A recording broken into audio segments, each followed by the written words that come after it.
Welcome to Books for the Present Tense, Rex from the TheEdCollab Book Ambassadors. Thank you for joining us today. Please be sure to live chat on YouTube. You can find the link to this session's live YouTube page on gathering.theedcollab.com. Welcome to our session. I am excited to be doing double duty today as tech host and presenter with my colleague Joellen McCarthy for some book buzz with the Book Ambassadors. Hi, everyone. Welcome. So we are so excited to share some titles with you for the present tense, and we invite you to subscribe to the TheEdCollab newsletter. Today's theme for the conference is the present tense, and so this was inspired by one of our colleagues' blogs on the TheEdCollab newsletter. So we want to thank her for lessons from dream teaching in the present tense, Kat Tanis. And our books today are inspired by some major points in that inspiring blog post, including using culturally responsive pedagogy, designed for engagement, not control, modeling curiosity, and focusing on relationships. So those themes inspired us to pull some titles together to share with you today. Absolutely. And we're so thankful for Kat's article and for the opportunity to reflect with you. And one of the things that Jessica and I had said when we were putting this together is that we offer recommendations as an invitation, not to think about that book, but to think about books that. And so we're thinking about books that reflect some of those values and points that Kat had made in her article, and also in a way in which those books that we choose will help kids in choosing texts that reflect their identities, their lives, expanding their view around the opportunity for identities, and engagement and understanding and experience that may be theirs or maybe those of others. And so thinking about that, we created a little chart for you that has a symbol, thinking about how we were thinking on books for the present tense in a way of creating a cycle of readers. How are we reflecting on and honoring those opportunities for identity and discussion around identities in text? How are we thinking about ways to engage kids in thinking about engaging and not just compliance? How are we thinking about ways that books can help kids inquire and be curious and spark curiosity about the world? And then connecting, as Kat reflected on, the importance of community building and relationships and understanding. Because when we do that and we choose and select texts that will hit those points, we're building all those relationships of our students so that they have an opportunity to read now about their own lives and read into summer and read into lifelong learners. That's our goal today. So hopefully you'll find a text or two that inspires you. But if you're thinking through our process with us, that will hopefully help you as well. So if we think about books that reflect and expand identities, a new book that I wanted to share is a book called 3 Pieces of Broken Glass by Emily Barth Eisler, and it's illustrated by Vesper Stamper. And this is a text that is based on her experience in her life and growing up in her family and experience of her grandmother's experience. And what she says in this text is about how when we remember our past, it can help shape our traditions, it can help shape our stories, it can help shape our journeys. And when we have texts that look at an experience from another author, it gives kids the opportunity to think about how they can write the stories of their own lives by interviewing their elders or speaking to others and finding out about their culture and their traditions. And when you think about that, in this particular example of a Jewish heritage, there's something in here that I think will inspire kids as writers too, which is thinking about the ways the photographs and the artifacts that we bring into our classroom can influence stories. So when we are gathering books that speak to a variety of experiences and cultures, it gives kids an opportunity to think about how everyone has a story to share, a story to write, and finding books that help them experience those stories and be inspired to write those stories is a wonderful thing. I love the idea of, instead of that book, books that. And so inspired by Kat's blog and the theme of looking at those stories that are really going to connect to students. These 3 stood out to me right away. 3 young adult books that weave in today, the present tense, but some of that history as well. Sundown Girls just came out this year, out by L.S. Stratton, and it weaves in the history of sundown towns, but into a modern day kind of horror story, which my readers love horror stories, mysteries, and so they really connect to.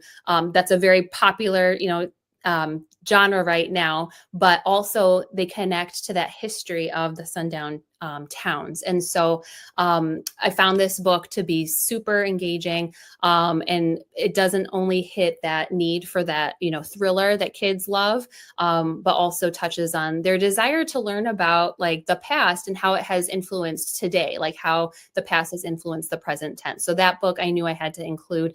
And that might not be a good fit for your readers, but like Joellen has been saying, like this is just a book that can lead to other stories and topics.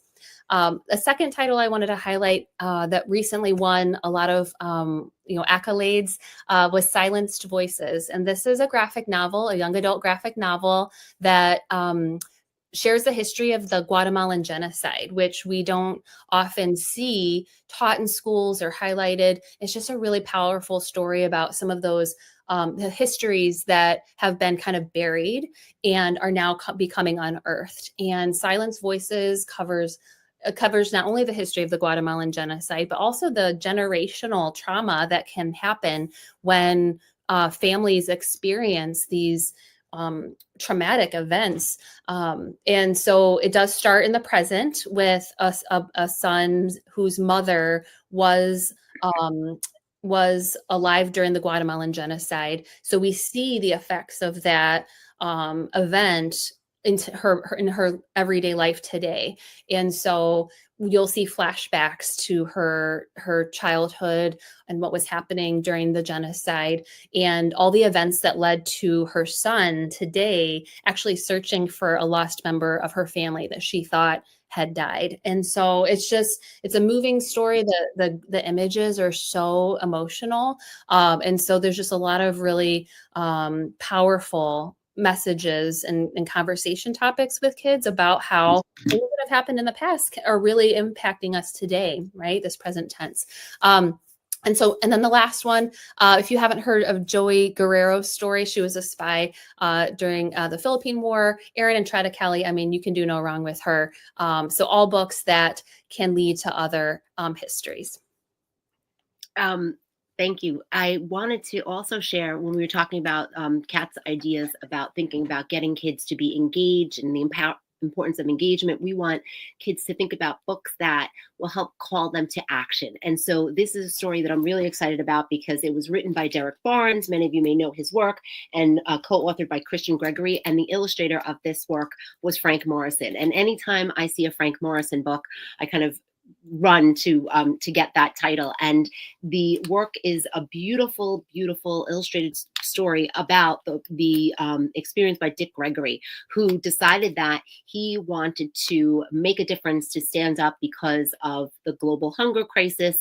And I think it's really important to kids to be thinking and talking about and understanding those that are experiencing hunger and food insecurities, and the fact that someone did something about it. And we can all take action to do something to help and to also contribute to making the world a better place. And so when we know of things that are going on in this world, and there's so many stories and just everyday opportunities to address, what we want to ask the question that's asked here: will you simply stand still, or will you run until you can't run anymore? Because that's what Dick Gregory did. He ran across country to make a difference for global hunger.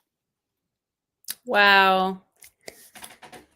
So I'm sorry, I forgot that I had this one in here. We did a little movement before. I put this article in here, speaking of reading real things and finding opportunities to bring articles into our community with other educators and to support the conversation from home to school.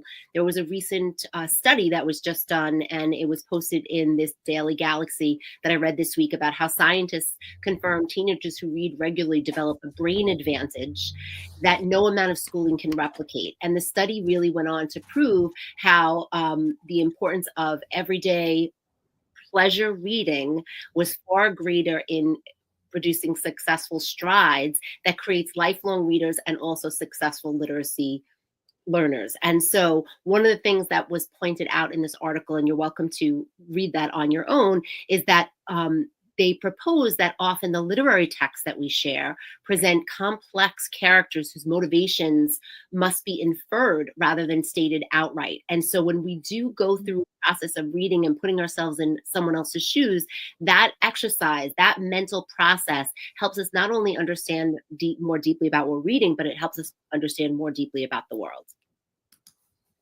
I love it. Thank you for sharing that article. So speaking of having students use their voice and speak out, these three came out recently. And I think I've actually book talked the story of my anger in the fall gathering, but I think it had just come out. And so it's still very much like, in the, publishing like forefront here. So it's just a powerful novel in verse about using your voice when you see injustice happening.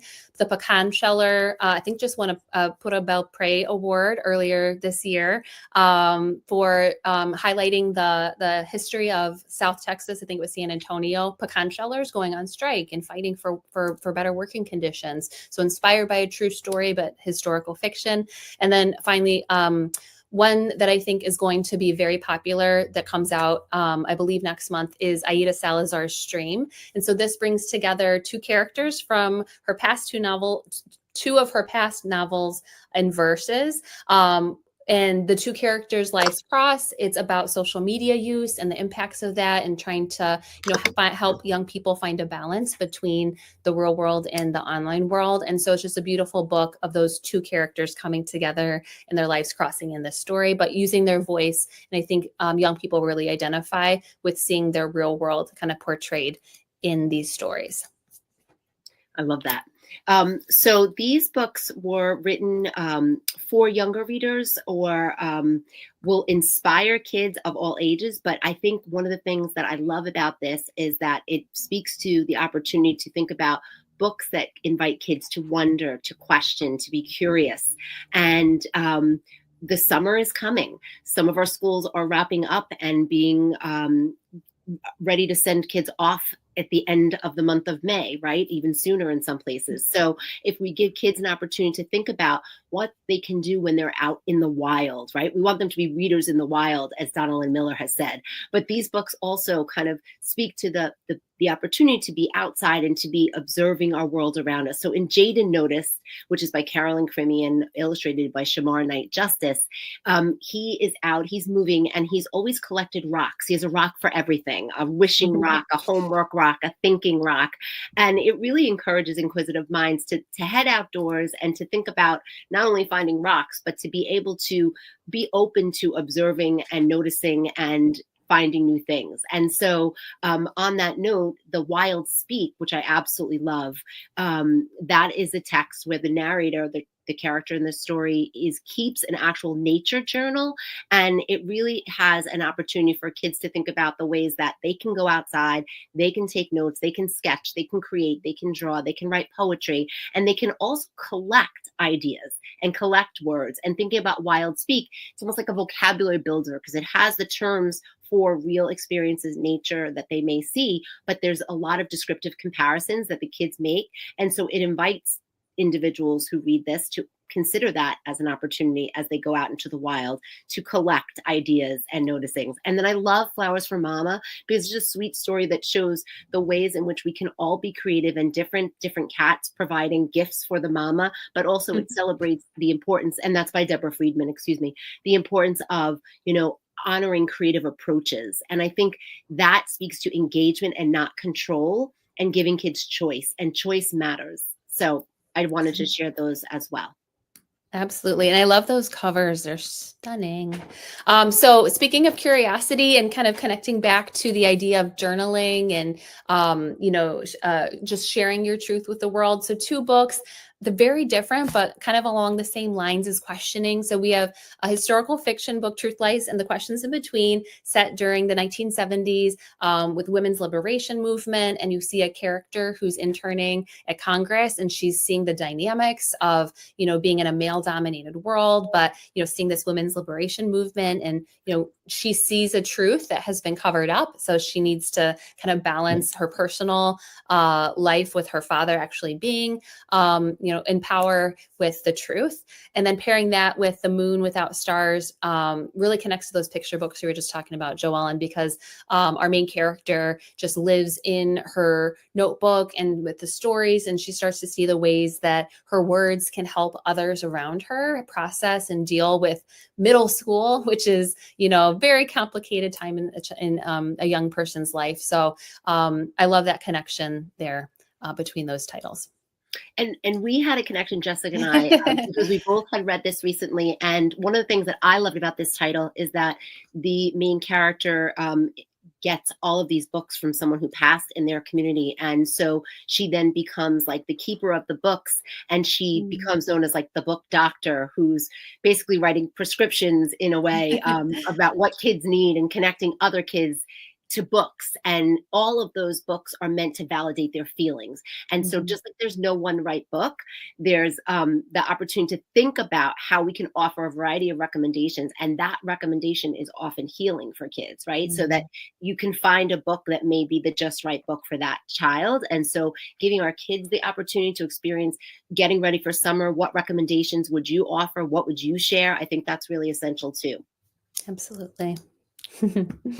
And speaking of validating feelings, this is a new book by an old favorite, Marla Frazee, and she's co-authored in her illustrations, with Julie Foliano, Because of a Shoe. And it kind of reminded me of an oldie but a goodie, Harriet, You'll Drive Me Wild. And I can't help but think about, as you're going off to the summer, and many of our families are being ready to now have longer times at home, kids might get frustrated and vice versa. So in this text, it's just a really cute way of thinking about how sometimes we could all lose it a little bit, but we still have that unconditional love for each other. And I think that's an important message to share with our kids in this present tense and every day. Absolutely.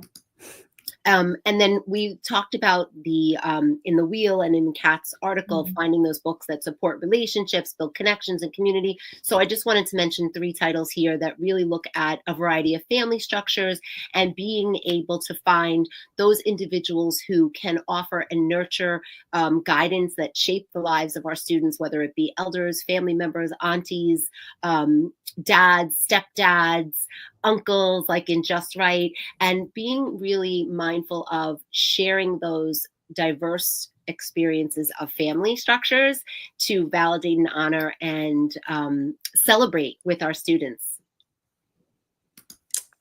Absolutely. And so those relationships we know are very important for students so they can see their experiences, on the page.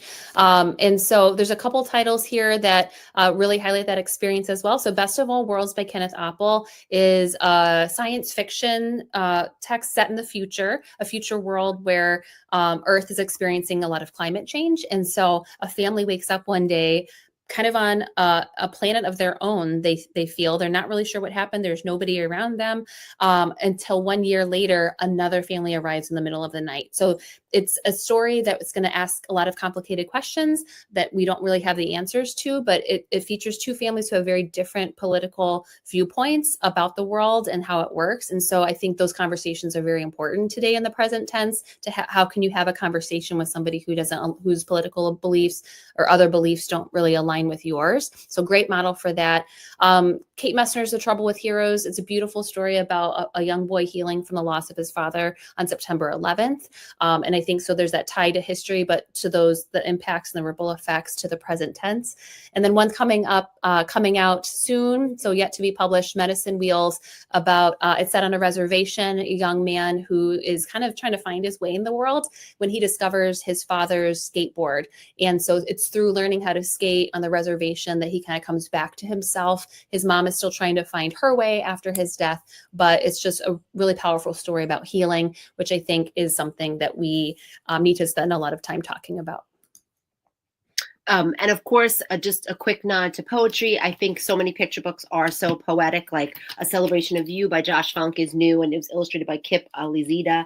And I think it's important to just think about, again, going out into the world, celebrate empty, celebrate how you can fill your time, getting kids to think about how they could be spending their time reading and writing and exploring the world outside. And, there's so many beautiful opportunities to collect poetry all year long and to expose our children to poetry all year long. So we hope that you will do that. And we wanted to just mention that, this whole idea of thinking about, books in the present tense, it reminded us of some of the work of the scholar of Zaretta Hammond in thinking about how this present tense is learning that involves our emotions, our relationships, context, as well as academic content. And when we keep that in mind and we're thinking about the ways that we can influence our students' lives as readers and writers, we're creating readers for school, for life, and for choice. And I think we hope that that's, what you will all be doing, which I'm sure you will. And we just want to make a quick nod to our libraries and our librarians for this summer, and thinking about, if we are teaching for the present tense, we also need to be teaching to take action for our libraries and for book choice. And so we wanted to leave you again with some of those reminders. And there is a new book out that I didn't put in the screen, but it's, and we know you're busy. Debbie, we love Debbie's work. Debbie has a new book in the series with Michael Ian Black, which really does reference the port that's like, we are running out of time right now. We're all running out of time, overscheduled, and we're overbooked. But make time for reading, make time for kids to be together. And my last little nod for end of school year and a new book is Thank You School by Louise Borden, where she wrote this almost as a follow-up to a book she wrote a few years ago called The A+ Custodian. And I think it's a great way to think about how we could share this story and invite our kids to think about other ways to find books that show gratitude and ways that we can experience and show gratitude to our kids. So maybe write a thank you letter to your librarian, or maybe think about those books that you're thankful for the year, and maybe make the plans of what you'll be thankful for the summer and what you'll be doing as well. What a beautiful way to end the year. And speaking of endings, we want to thank you so much for learning with us today. We also invite you to reach out to us.